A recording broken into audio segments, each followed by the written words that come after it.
everybody, I'm Sarah and I'm a recorder player. For those of you who don't know me, welcome to my channel Teen Recorder. This is where I talk about all kinds of things to do with the recorder, and yes, I am a professional recorder player. And of course it's not only this small recorder but all different kinds and sizes.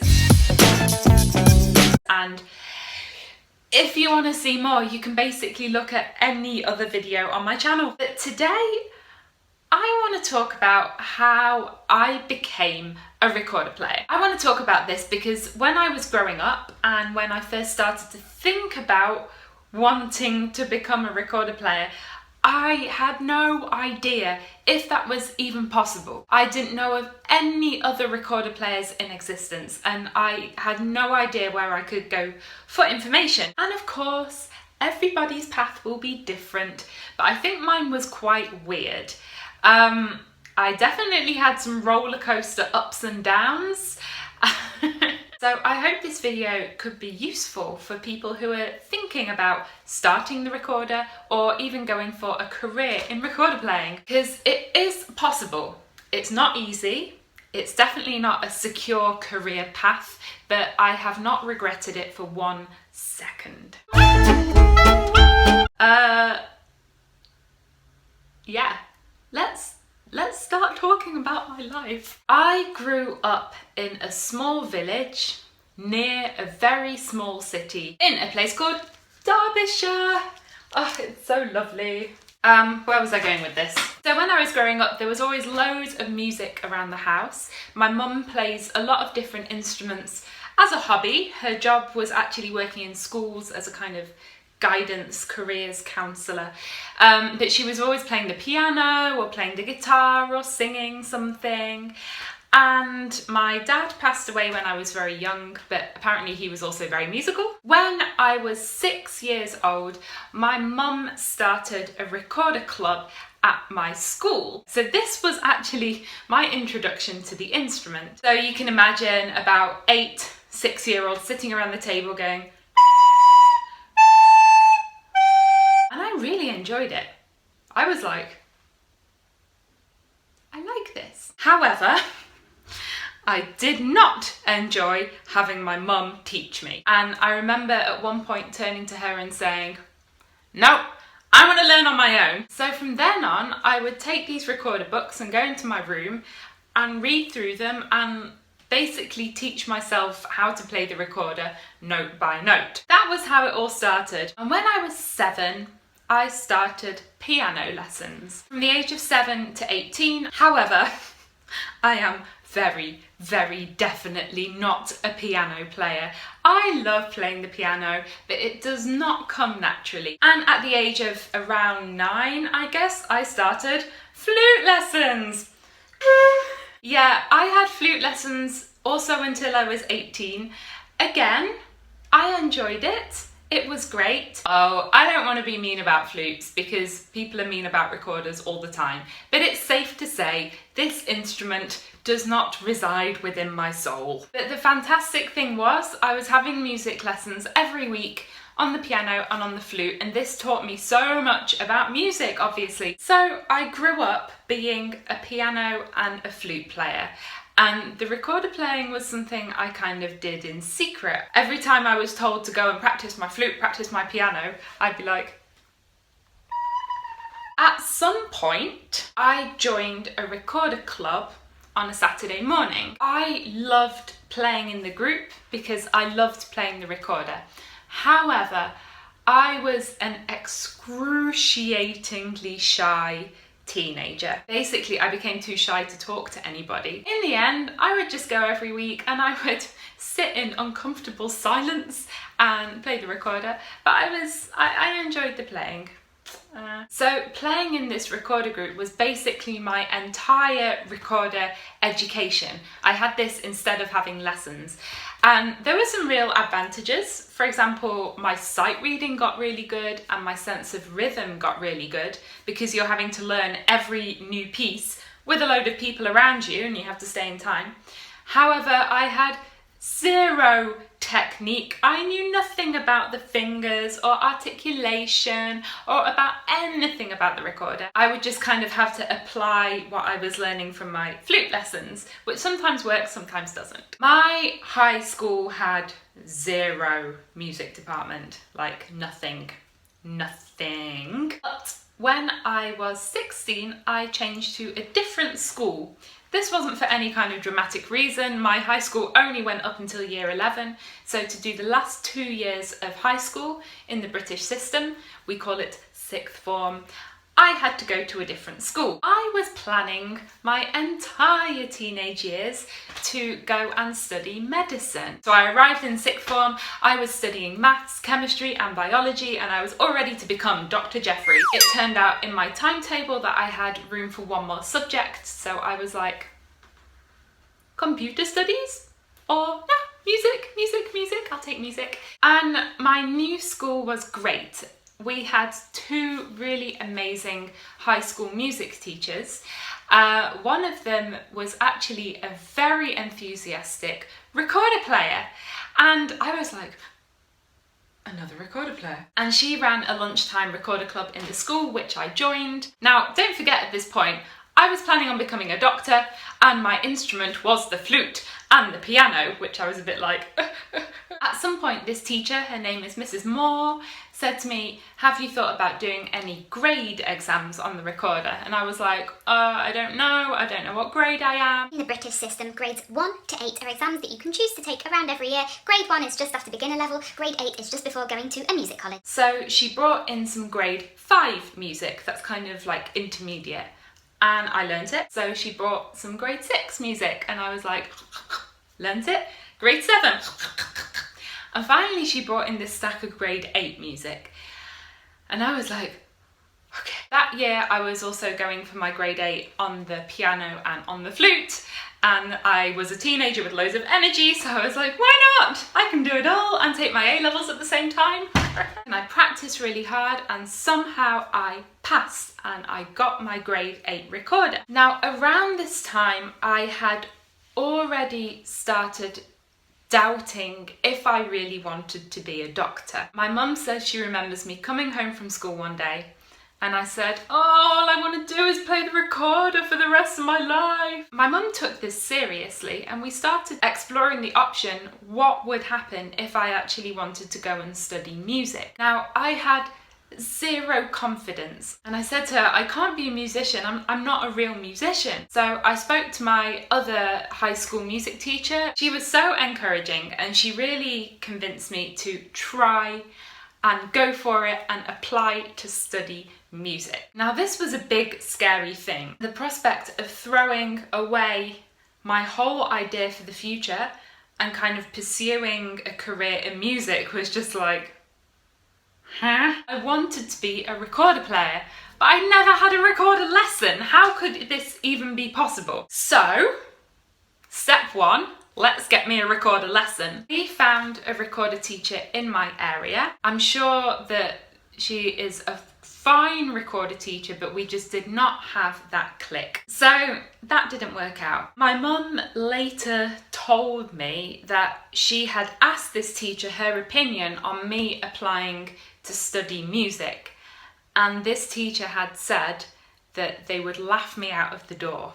Well, what happened next? Where do I go? I knew nothing about where to study. I applied to one conservatoire, that is Birmingham Conservatoire. I did not want to go to London. I came from a small village in a very kind of countryside region, and for some reason I had it in my head that London was a big industrial city-like place, and I did not want to live there. So I moved to Birmingham. I also didn't want to move so far from home. I was 17 years old when I was making these decisions. One thing that probably swayed my decision quite a lot is that my boyfriend at the time was also applying to Birmingham, and I basically kind of did everything he did. I don't think it's unfair to either of us to say this was not a healthy relationship, and I think my family were very worried in the beginning that I was applying to Birmingham just because he was, And that, to be honest, that was probably part of it. I went for the open day and I was really like, hey, I really liked it. And then it really started to kind of hit home. Oh my God, I could actually study here. I had my audition. I had to prepare some pieces and I brought a piece of Telemann, the sonata in D minor, and they asked me for the audition if I'd like to play with the harpsichord. And I was like, I had never seen a harpsichord in my life. And for the other piece, I played some Van Eyck, which is from the 16th century. I chose Van Eyck because I thought that it was modern music. They said to me, can you play the scale of E flat major? So I was like, I played it. And then they were like, that's very nice, but that was the scale of D flat. Okay, but somehow they saw some potential or some enthusiasm and they accepted me to Birmingham Conservatoire. And I prepared to go and study music. I showed up in Birmingham. I really started at the bottom of the pile, like, oh my God. My fellow students were people that had been having music lessons from the top people since they were really young. They'd been going to the junior conservatoire. They had parents who were professional musicians. They'd been performing in orchestras and operas and everything. And I was just like, but you know what? I got stuck in and I started working harder than I had ever worked before. In my year, there were actually 4 recorder players. And we very quickly became really, really good friends. And I almost immediately had this feeling of, I am in the best place in the world right now. And I really liked my teachers. Basically, I had a great time. If you're wondering what happened with the boyfriend, we broke up very quickly. He accused me of stealing his dream of going to study at a conservatoire. I was like, bye. So around my 3rd year of Birmingham, I knew that I wanted to continue studying after I finished my bachelor's. I had discovered in a catalogue this really weird piece. It was a piece by Benjamin Thorne, an Australian composer, for bass recorder and live electronics. And I was like, so I took it along with me to this Woodhouse summer school and they were like, oh, electronics, we know what that was. They set it all up for me. I was standing there with 2 speakers and a microphone and my bass recorder and there was a computer and this was in a masterclass, so there were like loads of people sitting in front of me all waiting for what would happen. I also didn't know what would happen and I lifted my bass recorder up and I hit myself in the face. That was my first encounter with live electronics. But I was already hooked and I really started getting into contemporary music, extended techniques. All of this kind of, for me, was really weird modern stuff, but I loved it. And my teachers started saying, if you want to study contemporary music, the place you have to go is Amsterdam. So Amsterdam has this great conservatorium, this whole tradition of playing the recorder. I got in contact with a couple of people who were studying there. It seemed like it would be a place that I would like. So I looked when the auditions were. The auditions for starting in September were in June. What if I get in? I can't plan. What if I don't get in? I can't plan. I can't plan. I like to plan. I found on the website for Amsterdam that you could take early auditions in January. So I emailed them and was like, hello, can I have an early audition, please? And they said, well, come to our open day in January. So I did. I flew there and that day it snowed. So my plane was delayed by 5 hours. I arrived at the open day and everything was already over. So I emailed the teacher at the time, Paul Leenhouse, and he said, oh, well, I'll be there in February. You should come then.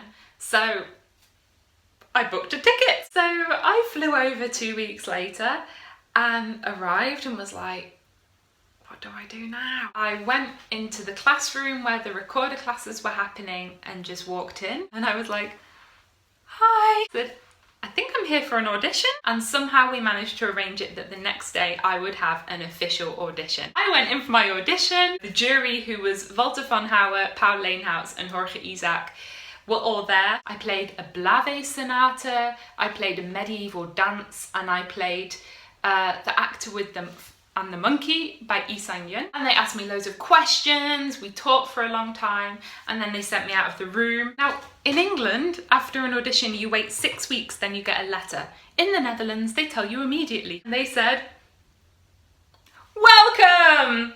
And I could start in the second year of the Bachelor programme in Amsterdam. That's the thing, they always put you in the Bachelors, but either in the first or second or maybe third year, depending on your level. Somehow I had flown to Amsterdam, asked for an audition, and they had let me in. And finally I graduated my Bachelor's in Birmingham with a first, which I was so happy about. I'd worked my way from knowing nothing to getting a degree that I was really proud of. In the August, I moved to Amsterdam. This was also not an easy decision.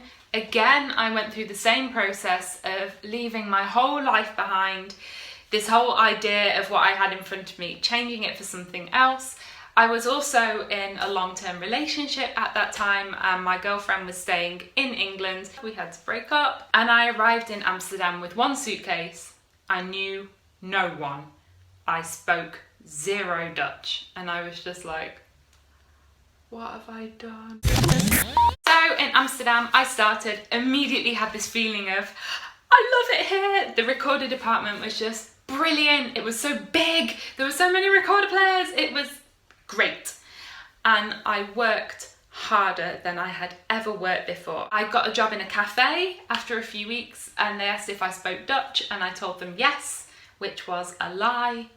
So I learned Dutch, and over the next 3 years I did my degree in recorder. Now, I tend to be a bit of a workaholic anyway, and this time it really went too far.